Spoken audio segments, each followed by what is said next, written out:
Astagfirullah ya Allah. Jauhkanlah, jauhkanlah. Berita ini kok aneh-aneh ya. Seorang pemuda tega bunuh diri hanya karena melihat mantannya jalan dengan laki-laki lain. Ya Allah. Mantan karyawan X main dukun karena belum ikhlas dipecat dari pekerjaannya. Ya Allah, na'udzubillahi min dzalik ya Allah. Assalamualaikum. Dari tadi Abi perhatikan wajah Umi kok tegang begitu ya? Iya nih Bi, Umi lagi baca-baca berita kok. Beritanya aneh-aneh Bi. Masa ada laki-laki nekat bunuh diri karena lihat mantan pacarnya jalan sama laki-laki lain.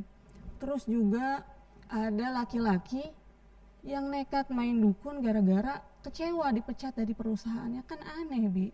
Apa bisa jadi mereka itu belum bisa move on dari apa yang udah menimpa diri mereka Bi ya? Mungkin saja. Atau mungkin ada kaitannya dengan masa lalu mereka Bi. Kira-kira Abi bisa jelasin nggak kalau dalam pandangan Islam hal-hal seperti ini hukumnya kayak gimana Bi? Bisa dong. Tapi sebelum Abi jelasin ya, sapa dulu nih pemirsa sama jamaah. Oh iya. Baik, Assalamualaikum warahmatullahi wabarakatuh. Waalaikumsalam warahmatullahi wabarakatuh. Lentera hati. Alhamdulillah damai di hati. Alhamdulillah, seperti biasa saya Umi Nita bersama Abi Raja menyapa pemirsa di rumah dan ibu bapak yang ada di studio. Alhamdulillah pada kali ini telah hadir bersama kita ibu-ibu dari Majelis Taklim Fastabiqul Khairat, Kelurahan Moodu, Kecamatan Kota Timur. Assalamualaikum ibu-ibu. Waalaikumsalam warahmatullahi wabarakatuh. Masya Allah, semangat ya. Sehat semuanya? Alhamdulillah. Masya Allah. Baik, langsung saja kita dengarkan penjelasan dari Abi Raja terkait masalah yang tadi dan apakah ini ada kaitannya dengan masa lalu. Tafadhol Abi. Bismillahirrahmanirrahim. Assalamualaikum warahmatullahi wabarakatuh. Alhamdulillah wassalatu wassalamu ala Rasulillah wa ala alihi wa ashabihi wa mawala. Bapak, Ibu, para hadirin Majelis Ta'lim yang hadir di studio dan para pemirsa yang menyaksikan acara Lentera Hati pada hari ini. Semuanya saya doakan insyaallah dalam keadaan sehat walafiat. Memang setiap orang itu punya cerita. Setiap orang itu punya pengalaman, cerita dan pengalamannya juga berbeda-beda. Terkadang ada cerita itu menyedihkan, ada juga cerita yang membahagiakan. Dan ini semuanya bersifat masa lalu. Kan kalau cerita itu berarti dia sudah bersifat masa lalu, kan gitu. Sudah pernah terjadi. Kalau apa yang diberitakan tadi, yang sudah dibaca oleh Umi tadi, ini kan menggambarkan betapa seseorang itu sangat sulit untuk move on dengan cerita yang menyakitkan. Dia kan diputus oleh pacarnya ya, meskipun kita harus garis bawah ini pacaran dalam Islam tidak diperbolehkan ya. Lalu kemudian mungkin dia sudah menikah, lalu mantannya juga sudah menikah, belum nikah ya, tapi dia lihat jalan dengan orang lain. Sampai kemudian dia bunuh diri. Ini kan kekonyolan ya, kebodohan yang sungguh luar biasa. Seakan-akan tidak ada lagi wanita lain di dunia ini ya. Padahal Allah Subhanahu wa taala menyiapkan banyak sekali wanita, bahkan perbandingannya 4:1. Jadi sebenarnya pada umumnya akumulasi jumlah populasi manusia itu yang Allah ciptakan di dunia itu 1:4. Dan karena itu kenapa Allah syariatkan yang namanya poligami. Bahkan sekarang itu tiap negara dengan daerah itu berbeda-beda. Ada di satu daerah perbandingan satu laki-laki itu sampai 10 perempuan. Ya. Jadi saya katakan tadi konyol karena seakan-akan tidak ada wanita yang lain. Ini kan tawakalnya kurang, ya, usahanya kurang dan keyakinan kepada Allah Subhanahu Wa Taala tentang jodoh itu juga sangat lemah. Kemudian menanggapi yang kedua ya, kasus yang dia di PHK sampai main dukun. Biasanya yang main dukun itu yang cinta ditolak, dukun bertindak. Gitu ya. Ya, ini karena PHK. Seakan-akan tidak ada usaha lain. Ya, padahal Allah Subhanahu wa taala meminta kita untuk bekerja saja. Masalah rezeki itu sudah ditetapkan. Jadi setiap orang itu rezekinya sudah muqaddar, sudah ditetapkan. Tinggal kita bekerja, Allah kasih. Bahkan rezeki kita ya sebagai manusia itu ketentuannya seperti ajal. Ya, seperti ajal. Kita tidak mau cari, dia akan datang. Ajal kan tidak mau cari, tetap akan datang. Begitu juga rezeki. Rezeki yang akan mengejar kita, bukan kita yang mati-matian mengejar rezeki kita. Oleh karena itu jangan pernah iri dengan rezeki orang. Jangan pernah iri dengan harta orang. Sebab apa yang menjadi harta dia, itu bukan milik kita. Apa yang menjadi milik kita, bukan milik dia. Begitu. Nah, terkait dengan masa lalu, ya, memang Allah Subhanahu wa taala di dalam Al-Quran, surah Al-Hasyr, itu menyuruh setiap orang yang beriman untuk menjadikan masa lalunya sebagai motivasi. Cuma nanti akan kita garis bawah ya. Ini kan judulnya masa lalu, biarlah masa lalu. Ya. Tapi bukan lagu-lagu. Ya. Allah mengatakan apa? Ya ayyuhalladzina amanu taqullaha wal tanzur nafsum ma qaddamat lighad. Wahai orang yang beriman, hendaklah kalian melihat masa lalu kalian. Ya, ya ayyuhalladzina amanu wal tanzur nafsum ma qaddamat lighad. Hendaklah kalian melihat apa yang sudah kalian lakukan. Kalau yang sudah kalian lakukan, berarti kan masa lalu. Tapi untuk apa kemudian Allah menyuruh kita melihat masa lalu itu? Lighad, untuk perbaikan masa depan. Ya. Jadi keliru juga kalau kita patenkan sebuah doktrin bahwa masa lalu itu kuburlah dalam-dalam dan jangan ditengok lagi. Itu keliru begitu ya? Keliru juga. Karena ada masa lalu yang kemudian Allah perintahkan untuk dijadikan sebagai bahan kemajuan untuk masa depan. Masa lalu yang seperti apa itu, Bi? Nah, itu dia yang harus kita uraikan ya. Wal tanzur nafsum ma qaddamat lighad. Kalau yang dia lakukan adalah kebaikan, berarti dia harus berpikir ke depan menjadi insan atau pribadi yang lebih baik lagi. Bukankah dalam sebuah hadis Nabi SAW beliau pernah mengatakan sebaik-baik manusia itu man kana yaumuhu khairan min amsihi. Siapa yang hari ininya lebih baik daripada hari kemarin, dari masa lalu yang kemarin, fahuwa rabih, maka orang seperti ini dia beruntung. Artinya hikmah masa lalu yang baik kemarin dia ingat, itu akan memotivasi dia untuk meningkatkan kebaikannya. Kemarin infaknya baru 1 juta tiap bulan, donasinya 1 juta untuk masjid-masjid misalnya, maka dengan perkembangan usaha income yang dia dapatkan, dia harus berpikir naik lagi itu infak yang harus dia berikan kepada orang lain, baik ke lembaga, yayasan, ya, atau ke individu perseorangan. Begitu. Kalau kemarin misalnya masih suka berkata-kata yang buruk, berarti kan keburukan. Maka ke depan ini menjadi bahan untuk kemudian memperbaiki diri, mengatur kata-kata, semua yang keluar dari mulut kita itu adalah kebaikan. Ya. Atau kalau yang kemarin itu ya, sama dengan hari ini, berarti kita akan evaluasi diri. Kita ini termasuk orang yang tertipu. Lanjutan dari hadis tadi itu, wa man kana yaumuhu misla amsihi. Siapa yang hari ininya masih sama kualitasnya dengan hari kemarin. Perhatikan, masih sama kualitasnya dengan hari kemarin. Baik dalam bentuk keburukan atau dalam bentuk kebaikan, fahuwa magbun, orang ini tertipu. Tertipu dia. Meskipun kebaikan hari ini sama dengan kebaikan kemarin, tapi dia tertipu, harusnya dia lebih baik. Begitu. Apalagi yang buruk, ya, melakukan dosa dan maksiat. Dan yang ketiga kata Nabi, wa man kana yaumuhu syarram min amsihi fahuwa mal'unun. Siapa yang hari ininya lebih jahat, lebih buruk daripada hari yang kemarin, ya, maka orang ini terlaknat, dilaknat oleh Allah dan Rasulullah sallallahu alaihi wasallam. Jadi memang masa lalu, biarlah masa lalu, itu adalah doktrin yang tidak bisa dipatenkan. Maksud daripada masa lalu, biarlah masa lalu adalah kejahatan dan keburukan biarlah menjadi cerita masa lalu kita sendiri yang tahu. Dan kita sendiri yang kemudian berpikir untuk menjadi orang lebih baik lagi. Tidak usah lihat kiri kanan, tengok kiri kanan, dengar cerita orang, kamu harus begini.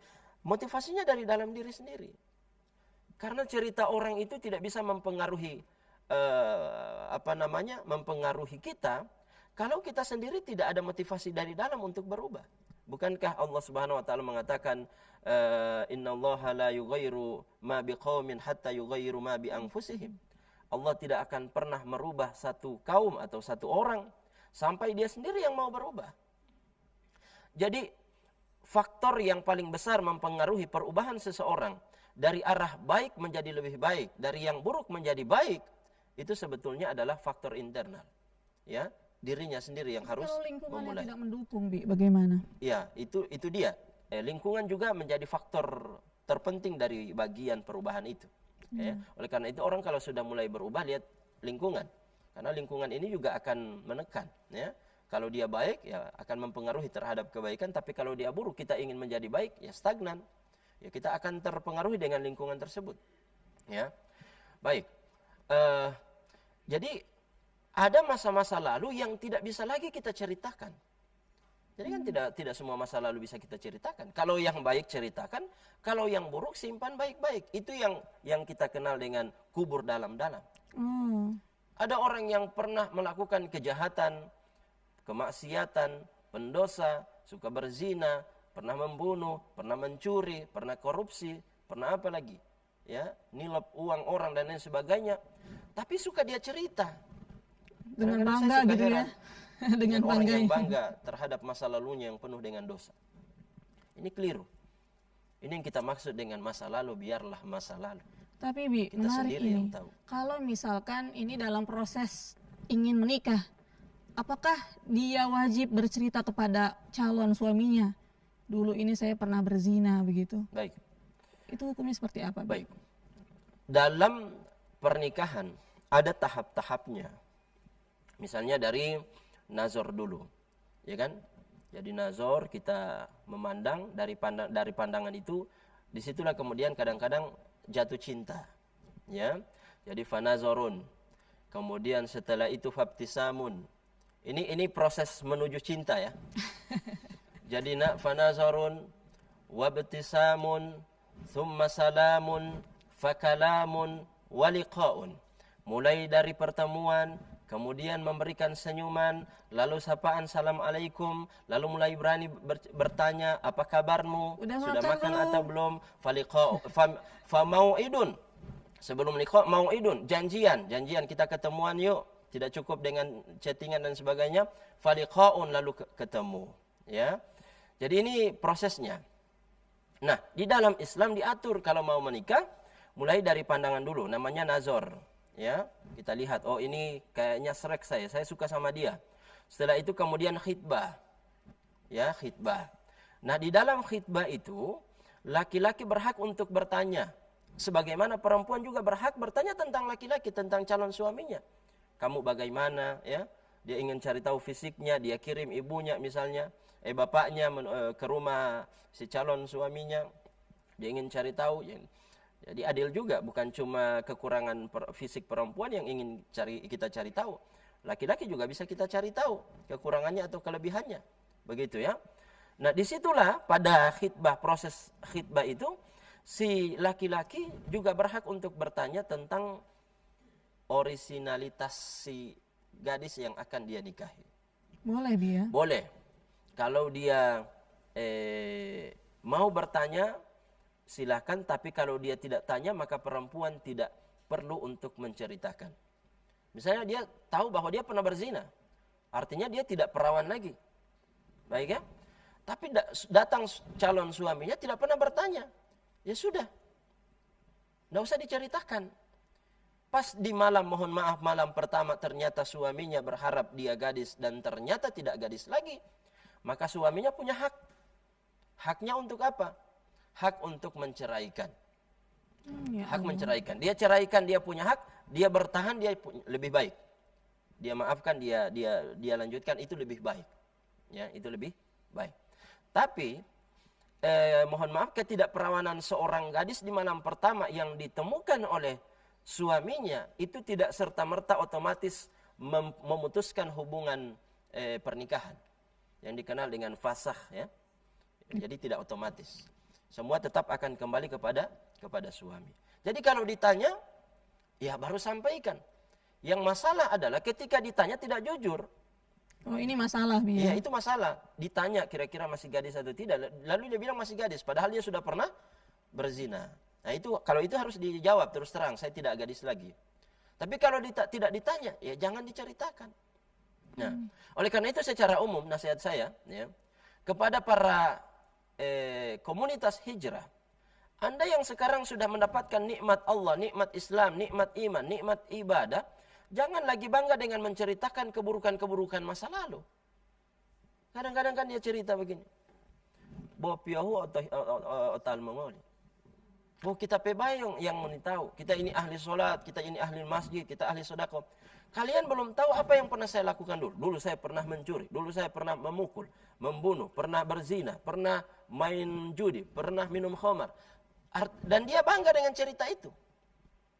Memang dia bangganya begini, sekarang saya alhamdulillah sudah hijrah, saya sudah tinggalkan semua itu, tapi saya pernah begini loh. Itu tidak boleh dalam Islam. Itu tidak boleh. Allah sudah menutup rapat-rapat aib Anda. Tidak semua orang tahu Anda pernah minum khamar, tidak pernah main judi, tidak pernah berzina wa na'udzubillah. Kenapa Anda sampaikan kepada orang yang belum tahu? Itu maksudnya. Jadi Allah ini sudah sattar, sudah menutup aib kita. Maka jangan pernah menceritakan aib itu kepada orang. Tapi kalau masa lalu ceritanya dalam bentuk kebaikan, motivasi. Saya dulu susah di pesantren, orang tua susah, di pesantren 6 tahun, dikunjungi tiap 6 bulan, giliran berkunjung ngasih uang 20.000, saya tiap hari gigit jari lihat teman-teman jajan. Ini kan motivasi kalau saya cerita ke santri-santri yang sekarang. Itu kan cerita masa lalu, tapi tetap harus diungkapkan untuk memotivasi para santri dan para pelajar. Oh, harus pandai membedakan mana yang masa lalu yang motivasi atau yang keburukan gitu ya. Kalau kebaikan boleh diceritakan, diangkat lagi, tapi kalau keburukan masa lalu, biarlah masa lalu. Oke, siap. Baik, pemirsa dan ibu bapak yang ada di studio, kita harus break dulu. Dan insya Allah akan kembali di sesi tanya jawab, jadi silahkan siapkan pertanyaan. Baik, jangan kemana-mana, tetap di Lentera Hati. Alhamdulillah, damai di hati.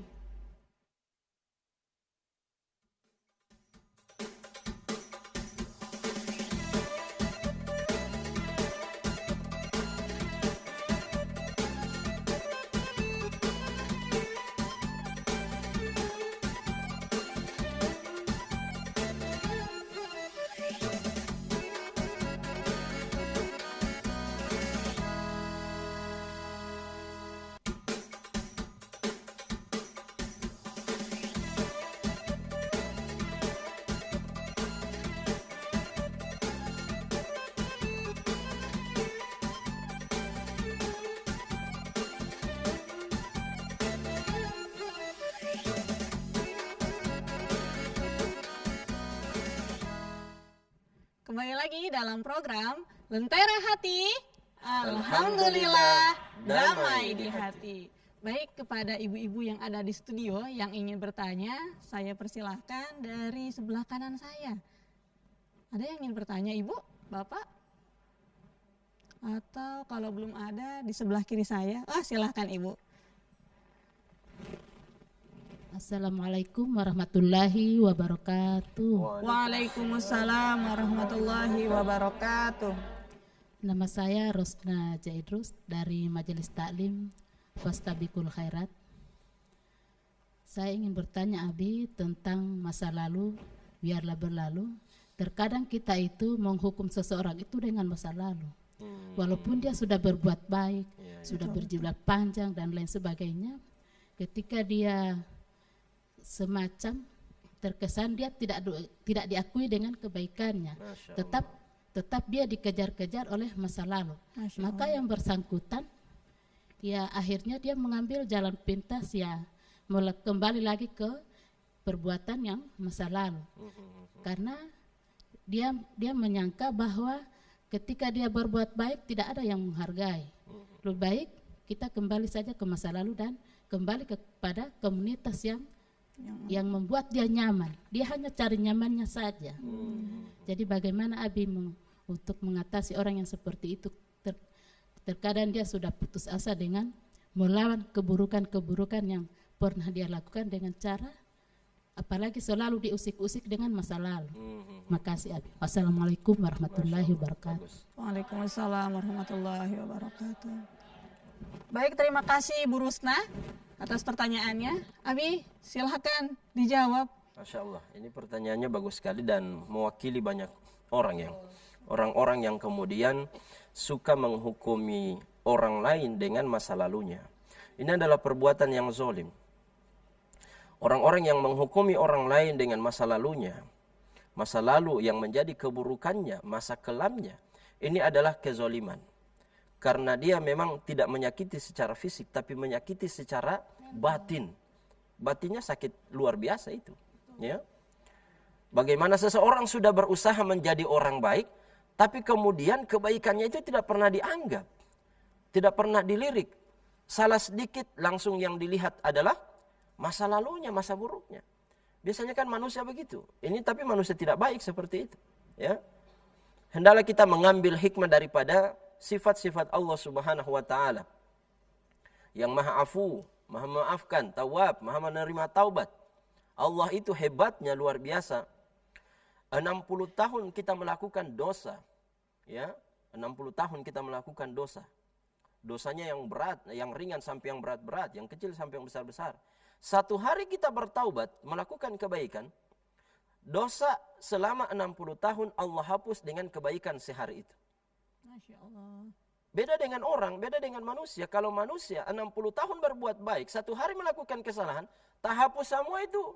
Kebaikan 60 tahun itu gara-gara kesalahan satu hari. Oleh karena itu kita harus belajar bahwa sebagaimana Allah Sang Khalik ya mengajarkan ada sifat Rahman, ada Rahim, ada Tawwab, ada Afu, Maha memaafkan. Ya. Allah itu punya kuasa. Kalau memang tidak mau dimaafkan, tidak mau dimaafkan. Tapi Allah itu Maha Rahim. Kamu datang dengan membawa dosa yang sebanyak buih di lautan, pasir di pantai. Sekali kamu datang bertaubat kepadaku, aku hapus semua dosa-dosamu itu. Loh, kenapa kita manusia merasa sombong menghukumi orang lain dengan masa lalunya? Ini kezaliman yang luar biasa. Dan berdosa orang yang suka menghukumi orang lain seperti itu. Ya, itu sisi pertama. Yang kedua, kepada orang yang ingin berhijrah dan berbuat baik. Anda berhijrah dan berbuat baik, berubah. Kalau bukan karena Allah, gagal. Kalau bukan karena Allah, gagal. Kenapa? Capek-capek membangun kebaikan bertahun-tahun, hanya mengharap pujian dan sanjungan dari masyarakat, dari orang sekitar. Sekali Anda melakukan kesalahan, lalu mereka menghukumi Anda dengan keburukan Anda di masa lalu, Anda akan kembali ke masa lalu itu. Kenapa? Karena dia berhijrah karena orang, bukan karena Allah.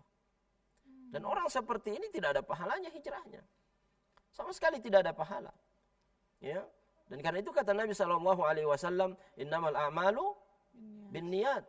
Faman kanat hijratuhu lillahi ilallahi wa rasulihi fahijratuhu ila ma ilallahi wa rasulihi. Siapa yang berhijrah karena Allah dan karena Rasulnya, maka hijrahnya Allah kasih catat sebagai pahala. Karena Allah dan karena Rasulnya. Tapi siapa yang waman kanat hijratuhu ya, ila lidunya yusibuhu aw imra'atin yankihuha ya fahijratuhu ila ma hajara ilaihi. Siapa yang hijrahnya karena dunia? Ada orang yang berhijrah karena ingin mendapatkan dunia. Ya, saya ingin berbuat baik karena ingin menikahi anak kiai. Akhirnya dia berbuat baik, lalu dilirik oleh Pak Kiai. Yang dia dapatkan hanya anaknya Pak Kiai, tidak ada pahala sama sekali di hadapan Allah. Saya ingin berbuat baik supaya saya dapat jabatan. Dia dapat jabatan tapi tidak dapat catatan pahala di hadapan Allah. Ya. Begitu juga dengan orang yang berhijrah, orang yang berubah karena dapat pujian dari manusia. Kapan mereka disakiti oleh manusia yang mereka harap pujian dari mereka tersebut, maka selesai. Mereka akan kembali kepada masa lalunya. Jadi hijrah dan berubah itu, berbuat itu, beramal itu ikhlas karena Allah Subhanahu wa taala, bukan karena siapa-siapa. Tapi karena manusia maka sangat rapuh, ya. Rentan untuk kembali kepada keburukan yang pernah kita lakukan. Karena orang akan putus asa. Ya, berbuat baik tapi tidak dianggap juga. Sudah satu kali bekeng ulang itu keburukan-keburukan itu. Nah, Allah taala alam bisawab. Atau gini, Bi. Ini orang hijrahnya ikhlas karena Allah Subhanahu wa taala. Tapi di perjalanannya ini lingkungan ini tidak mendukung seperti itu. Dia akhirnya tidak kuat seperti yang Ibu tadi. Dia itu memang ikhlas di awal. Itu bagaimana, Bi? Oleh karena itu hijrah ini ada beberapa macam.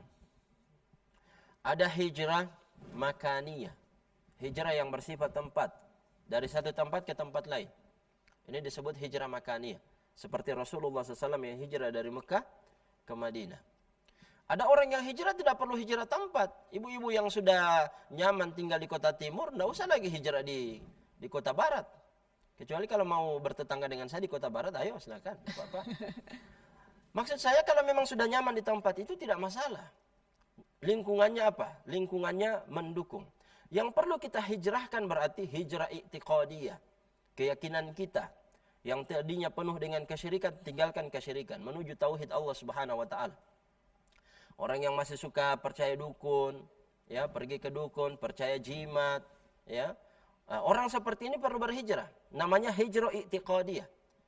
Ya, meninggalkan keyakinan yang buruk, kesyirikan menuju tauhid, iman kepada Allah Subhanahu wa taala. Ada yang ketiga namanya hijrah khuluqiyah. Hijrah khuluqiyah itu apa? Hijrah yang bersifat akhlak, mental. Ya. Ya, apa namanya? Hijrah akhlak itu, moral itu adalah meninggalkan akhlak buruk, kebiasaan buruk menuju kebiasaan yang baik. Jadi hijrah ini tidak selamanya bersifat tempat. Tapi kalau memang tempat kita tidak mendukung, setelah kita berusaha menjadi orang baik ternyata lingkungannya tidak mendukung, kita pergi ke masjid kemudian orang-orang di sekitar merasa kaget, langsung sweet, ya. Langsung orang bilang, "Mahema onto nur, mahem pahumato." Akhirnya besoknya dia tidak pergi lagi ke masjid karena maulid. Malu dia. Orang seperti ini sudahlah dia hijrah khuluqiyah, maka dia masih dianjurkan untuk hijrah makaniyah, hijrah tempat. Oh, Masya Allah. Kalau bisa memang berpikir untuk keluar dari tempat itu mencari lingkungan yang lebih baik. Supaya hijrah khuluqiyahnya, hijrah akidahnya itu akan lebih dikuatkan dengan hijrah makaniyah. Ini ada yang ingin bertanya lagi, Bi. Ya, silakan. Silakan, Ibu. Assalamualaikum warahmatullahi wabarakatuh. Waalaikumsalam warahmatullahi wabarakatuh. Nama saya Ibu Iyam Al-Hasni dari Majelis Ta'lim Fastabikul Khairat Kelurahan Modu. Pertanyaan saya, Bi, mengenai orang yang mati bunuh diri. Itu kan kalau dinamakan kalau meninggal itu kan memang sudah ajal. Tapi bagaimana hukumnya kalau orang mati bunuh diri? Apa itu memang sudah di luar dari ketentuan Allah? Apa bagaimana? Saya mohon penjelasannya. Terima kasih. Assalamualaikum warahmatullahi wabarakatuh. Waalaikumsalam warahmatullahi wabarakatuh. Jadi, Bi, apakah mati bunuh diri ini keluar dari ketentuan Allah? Baik. Silakan, Abi. Di Gorontalo itu ada keyakinan kalau meninggal karena kecelakaan, ya, meninggal bunuh diri, entah lo tintayango atau lo ngamo lo hilau dan seterusnya, ada istilah ilatemenggo, ya. Tapi dalam syariat, dalam agama tidak ada itu istilah ilatemenggo, ilatelutu, ya. Pokoknya kalau so mati, meninggal ya meninggal. Tidak ada istilah manta dengan masak, ya. Cuma ajal itu, kematian itu adalah ajal. Itu adalah ketentuan dari Allah Subhanahu wa taala. Tapi Anda memilih mati dengan seperti apa, itu adalah pilihan. Ya kan? Mau tunggu mati baik-baik dia belum mati. Tapi kalau mau segera juga, tusuk mau gantung tidak apa-apa juga. Mati juga, ya. Cuma itu kan dosa, perbuatan dosa besar. Al-muntahir, orang yang membunuh diri sendiri. Wala taqtulu anfusakum, jangan bunuh diri, ya. Wala tulqu biaidikum ila tahlukah, jangan bunuh diri. Ini banyak ayat yang menceritakan tentang larangan untuk bunuh diri. Bahkan, ya, hukuman bagi orang yang bunuh diri itu boleh tidak disolatkan. Boleh tidak disolatkan. Boleh ya, bukan haram disolatkan. Tidak. Dan boleh untuk tidak disolatkan itu pilihan pribadi. Saya tahu dia bunuh diri, saya boleh memilih untuk tidak sholat, tapi saya tidak boleh kampanyekan orang untuk tidak sholat. Provokator. Ya? Provokator. Bilang, tidak usah sholat dia kan bunuh diri. Tidak boleh. Kalau pilihan, silahkan sholat. Baru pulang. Itu tidak masalah. Cuma, ya apa alasan Anda tidak mau sholat sama dia ini? Ya kan, orang yang bunuh diri ini. Ya, alasan Ustadz supaya jadi pelajaran bagi yang lain. Oh, berarti niatnya baik. Sama dengan orang yang meninggal karena utang, ya. Meninggal dan masih meninggalkan utang, ya. Bukan karena meninggal karena utang. Kalau karena utang berarti dia stres. Mati karena stres, ya. Mikir yang biloli. So tidak mendapat hitungin orang naik-naik rumah tiap hari. Jadi dia meninggalkan utang. Orang seperti ini boleh untuk tidak disolatkan, tapi orang yang tidak mau sholat tidak boleh mengkampanyekan orang lain untuk kemudian tidak ikut sholat. Buktinya ketika Nabi SAW dibawakan jenazah di hadapannya, dan jenazah itu meninggalkan utang, Rasul yang pertama kali ditanya apa? Hal alaihi dain? Apakah si mayit ini punya utang atau tidak? Ada sahabat yang tahu. Wahai Rasul, alaihi dain. Dia punya utang. Apa kata Nabi?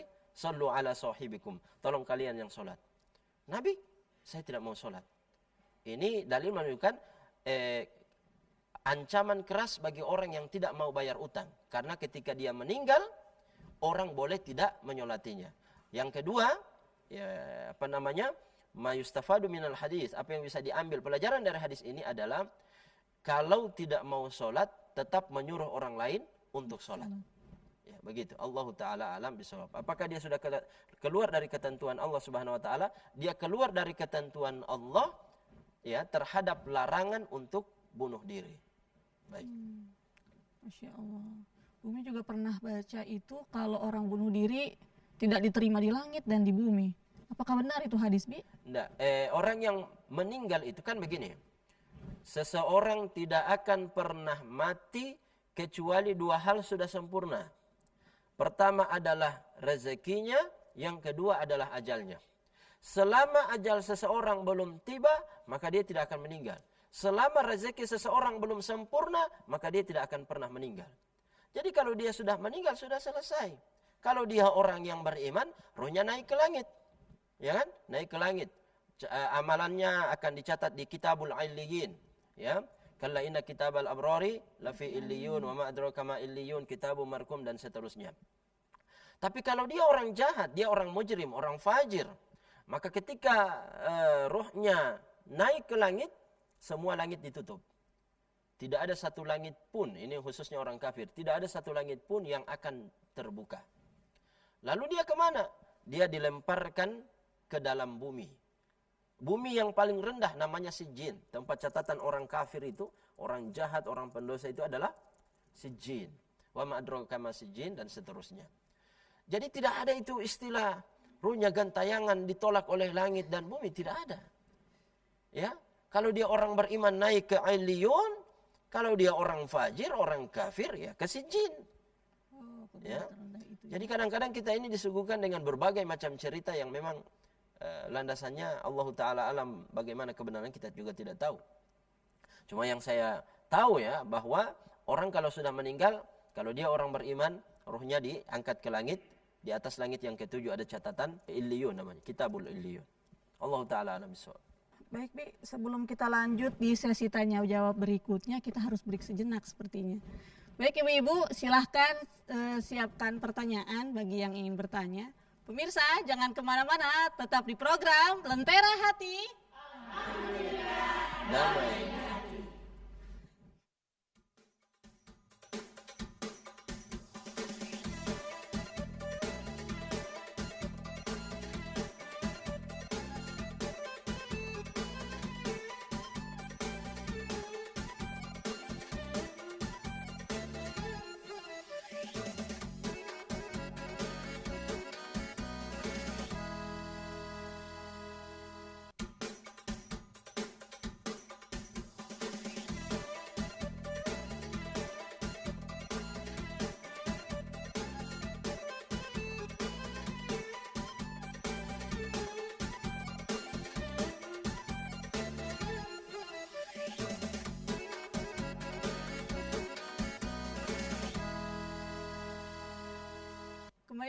dalam program Lentera Hati. Alhamdulillah, damai di hati. Ya, bagi pemirsa yang ingin bertanya bisa video call atau mengirimkan pertanyaan lewat WhatsApp di nomor 0811 430 1155. Baik, saya kembali ke ibu-ibu yang ada di studio dulu. Masih ada yang ingin bertanya, Bu? Atau Bapak, silahkan. Oh iya, silakan Ibu. Nama saya Ibu Musna Daluta dari Majelis Ta'lim Fastabikul Khairat. Saya menyambung apa yang dipertanyakan tadi oleh Ibu yang di sebelah. Tadi kan disinggung orang yang bunuh diri. Tapi bagaimana halnya dengan orang yang dibunuh? Minta penjelasan. Terima kasih. Assalamualaikum warahmatullahi wabarakatuh. Waalaikumsalam warahmatullahi wabarakatuh. Baik. Nah, bagaimana Abi dengan ketentuan orang yang dibunuh ini? Apakah masih dalam takdir Allah gitu? Iya. Segala sesuatu itu hanya menjadi sebab. Dan karena itu dalam sebuah syair ada seorang ulama mengatakan man lam yamut bisayfi mata bighairihi. Siapa yang tidak terbunuh dengan pedang, maka dia akan mati dengan selain pedang. Misalnya orang yang berjihad di medan perang, dia masih kembali, berarti selamat. Berarti dia tidak terbunuh dengan pedang musuh. Tapi dia akan mati dengan selain pedang. Makanya orang-orang yang punya ilmu kebal, ya, orang-orang yang punya kekebalan itu, mereka memang tidak bisa mati dengan pisau. Memang ja'alallahu watih. Tapi mudah bagi Allah mematikan mereka. Cuma Allah mau kasih turun kamar saja mencret. Dia tohet tiba-tiba mencret. Tidak mungkin, tetap dia akan meninggal. Ya. Nah, ta'addadatil asbabu wal mautu wahid. Selanjutnya dia katakan sebab-sebab kematian itu beragam. Sebab kematian itu sangat banyak. Ada orang tertabrak mobil, ada orang yang jatuh dari pohon kelapa, ada orang yang tenggelam, ada orang yang terbakar, ada orang yang terbunuh. Wal mautu wahid, akan tetapi hakikat dari kematian hanya satu, berpisahnya ruh dengan jasad. Dan orang yang terbunuh karena mempertahankan harta, mempertahankan kehormatan diri, mempertahankan keluarga, orang ini mati syahid. Tapi dia syahidnya syahid akhirat, ya, bukan syahid dunia dan akhirat. Allahu ta'ala alam bisawab. Oh, ini Bi, ada WhatsApp masuk Bi. WhatsApp masuk di nomor 0811 430 1155. Nah, ini boleh Umi bacakan, Ya, Bi? boleh, silakan. Sini, Assalamualaikum Abi, Umi. Saya Marni dari Kota Tengah. Langsung saja, curhat nih Bi. Suami saya dulu bekerja di salah satu perusahaan yang ada di kota ini. Suami saya itu bekerjanya baik, bahkan tidak pernah mau bermain curang terkait keuangan kantor. Tapi 2 tahun sebelum suami saya resign, orang-orang di kantor itu selalu membuatkan masalah untuk suami saya. Mungkin karena suami saya tidak bisa diajak kerjasama melakukan hal-hal yang tidak baik. Mereka membuat suami saya tidak betah bekerja, bahkan suami saya dituduh dan dihina dengan hal-hal yang tidak pernah dilakukannya. Hal itu membuat suami saya resign dan saya sakit hati atas perbuatan mereka kepada suami saya. Meskipun sudah berlalu 3 tahun, tapi saya belum ikhlas dan tidak studi lagi bertemu dengan mereka. Nah, kira-kira Bi, menurut Abi, bagaimana dengan sikap saya seperti itu? Mohon jawabannya. Sikapnya keliru. Oh, keliru Bi ya? Iya, keliru. Sikap yang seperti itu tidak benar. Meskipun sebetulnya kalau kita lihat secara zahir, wajar saja keburukan dia balas dengan keburukan. Dia tidak bisa terima keburukan yang dia dapatkan dari orang lain. Akan tetapi, Islam mengajarkan bagaimana agar kita itu menjadi pribadi yang baik meskipun terhadap orang yang pernah melakukan keburukan kepada kita. Jadi keburukan tidak mesti dibalas dengan keburukan, itu tidak ada gunanya. Ya. Kemungkaran tidak boleh dicegah dengan kemungkaran yang sama.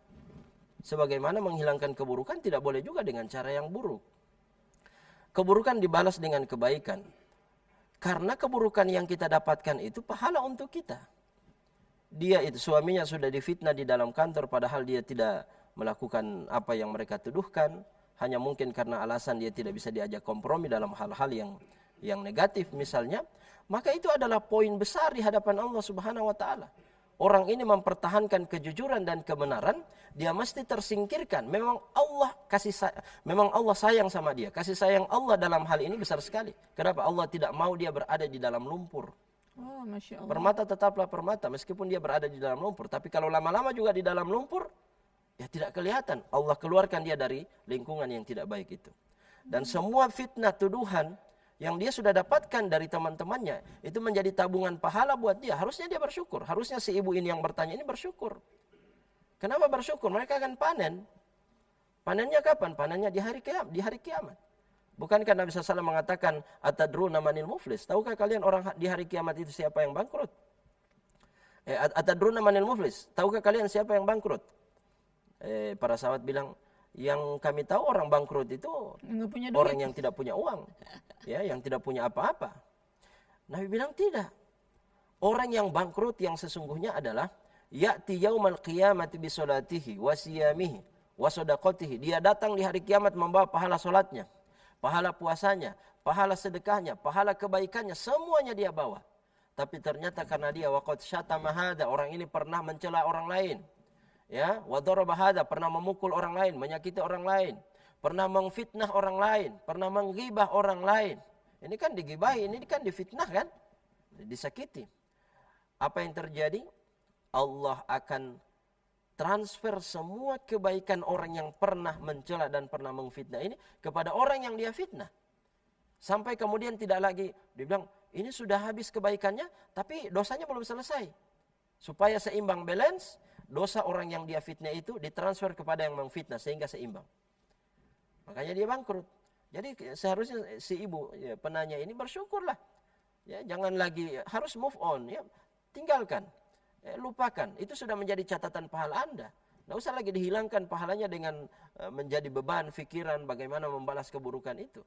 Bisa jadi karena suaminya akhirnya jadi pengangguran gitu, Bi. Makanya sakit hatinya jadi panjang. Dia pikir kalau dia tidak difitnah, dia tetap bisa bekerja dan apakah dia dengan membalas keburukan itu suaminya tiba-tiba langsung dapat rezeki, dapat uang, dapat pekerjaan? Belum tentu juga. Ya kan? Justru itu akan menambah masalah. Suaminya masih pengangguran, pahalanya hilang, malah bertambah dosanya. Dosanya juga bertambah. Berarti berpikir positif ya? Berpikir positif, sambil berusaha mencari pekerjaan yang baru, dan bersyukurlah sudah ada orang yang pernah menyakiti dan mengfitnah Anda, dan itu sudah menjadi tabungan pahala untuk Anda di hari kiamat. Iya, kadang karena kurang meyakini pahala itu kan tidak terlihat. Jadi ya memang orang berpikirnya begitu, pengennya yang instan.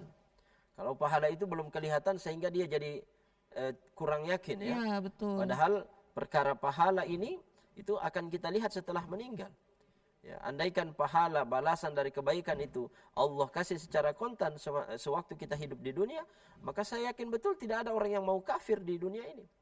Seandainya solat itu setiap selesai solat Allah langsung balas pahala solatnya dengan balasan solat itu setiap selesai solat, misalnya angkat sejadah, di bawah sejadah sudah ada uang 100.000. Berarti kalau 5 waktu berarti ada 500.000. Ya kan? Solat sunnahnya misalnya 50.000. Kalau begini cara Allah membalas solat, apalagi yang akan kita panen di hari kiamat. Dan kalau begitu cara Allah membalas balasan untuk orang-orang yang sholat, saya yakin betul tidak ada orang mau kafir, semuanya mau sholat. Tidak ada lagi yang mau bekerja, karena setiap selesai sholat ada 100.000. Kan gitu. Meminta tambah bukan 5 waktu sholatnya, ya. Pengennya tetap kembali ke 50 waktu sama dengan Isra Mi'raj. Ya, bukan hanya 5 waktu. Baik. Allah Ta'ala alam bisawab. Ibu-ibu, ada yang ingin bertanya? Masih ada yang ingin bertanya? Baik. Bagaimana, Bi, ketika kita tidak mampu membalas keburukan dengan kebaikan, akhirnya ya udahlah, aku doain aja. Mudah-mudahan dia ini begini. Baik. Tadi saya katakan, Abi katakan bahwa kalau kita mendapatkan perlakuan yang buruk dari orang lain, wajar kalau kita balas keburukan dengan keburukan. Tapi ini dilarang dalam agama. La darar wa la dirar. Tidak boleh membalas keburukan dengan keburukan. Mengingkari kemungkaran dengan cara yang mungkar, itu tidak boleh. Lalu bagaimana solusinya? Balas dengan kebaikan. Ada pepatah, kalau kamu dilempar dengan batu, balas dengan bunga. Gitu kan? Dilempar lagi, balas lagi dengan bunga. Dilempar lagi, balas lagi dengan bunga. Sekalian dengan pot-potnya. Maksudnya adalah doakan mereka.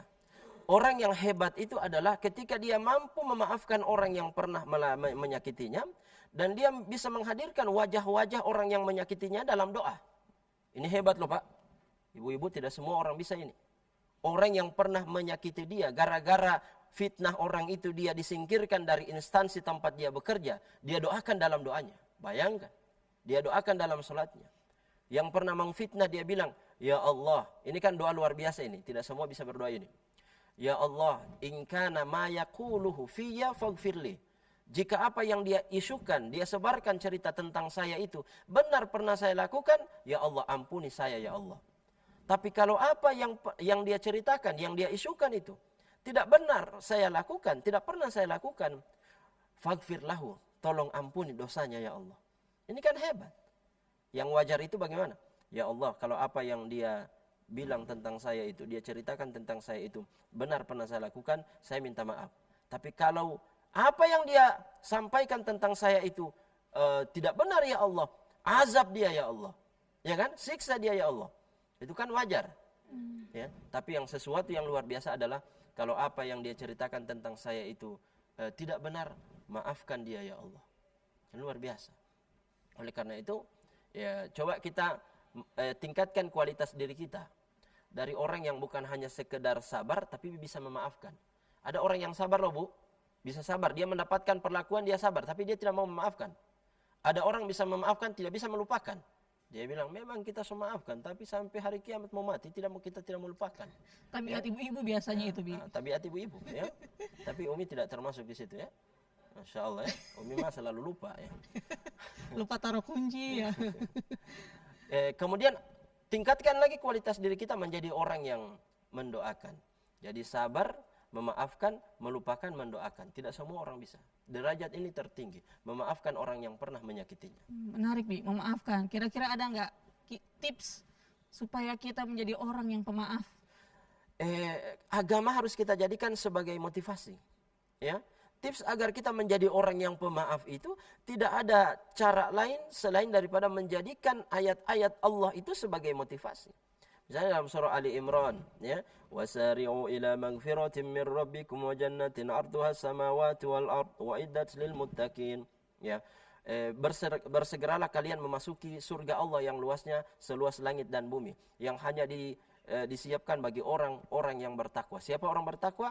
Dijelaskan di ayat selanjutnya, alladzina yunfiquna fis sarra'i wad dharra wal kazimina al ghaiz wal 'afina 'anil nas. Orang yang senantiasa berinfak di jalan Allah dalam keadaan lapang atau sempit. Kalau lapang berinfak wajar, tapi dalam keadaan susah masih berinfak, luar biasa, ya. Wal kazimina al ghaiz, dan orang yang mampu menahan amarah. Dia pengen marah, dia bisa marah, dia punya kekuatan, punya jabatan, tapi dia tahan amarah. Ini orang yang dijanjikan surga ini. Wal 'afina 'anil nas, dan kemudian mampu memaafkan orang lain. Kalau sudah menjadikan ayat Allah sebagai motivasi, ingin masuk surga dengan ridha Allah, maka jadilah salah satu dari 3 orang yang disebutkan di dalam ayat ini. Ya, entah dia berinfak, kalau tidak mampu berinfak karena tidak punya harta, maka jadilah orang yang punya keunggulan, mampu menahan amarah. Ya, jadi penu mo ingo dawat betit mai tua de bohe tololale be ta mo ingo itu. Ya. Pen ma ohila memate ol mai tua dia tahan, ya. Biar bagaram sekali pe masakan mai tua dibilang enak sekali, ya. Padahal yang tal bohong. Baru yang ketiga adalah wal afina annas, mampu memaafkan orang lain. Jadi maafkan orang lain, ingat ada surga Allah Subhanahu wa taala yang sedang menanti. Masya Allah, luar biasa. Semoga Umi dan ibu-ibu di sini menjadi orang pemaaf ya, Bu. Amin ya rabbal alamin. Bi, waktu kita terbatas. Kita tutup ya. Ya, silakan Di. Baik, jadi seperti itu penjelasan dari Abi Raja. Insya Allah kita termasuk orang-orang yang beruntung karena bisa menjadikan masa lalu menjadi motivasi di masa depan. Dan terima kasih kepada pemirsa dan Bapak Ibu yang telah hadir di studio dari Majelis Taklim Fastabiqul Khairat. Insya Allah kita bisa ketemu lagi ya Ibu-Ibu. Insya Allah, amin. Baik, saya Umi Nita dan Abi Raja pamit undur diri. Subhanakallahumma wa bihamdika asyhadu alla ilaha illa anta astaghfiruka wa atubu ilaik. Wassalamualaikum warahmatullahi wabarakatuh. Waalaikumsalam warahmatullahi wabarakatuh. Lentera hati, Alhamdulillah, damai di hati.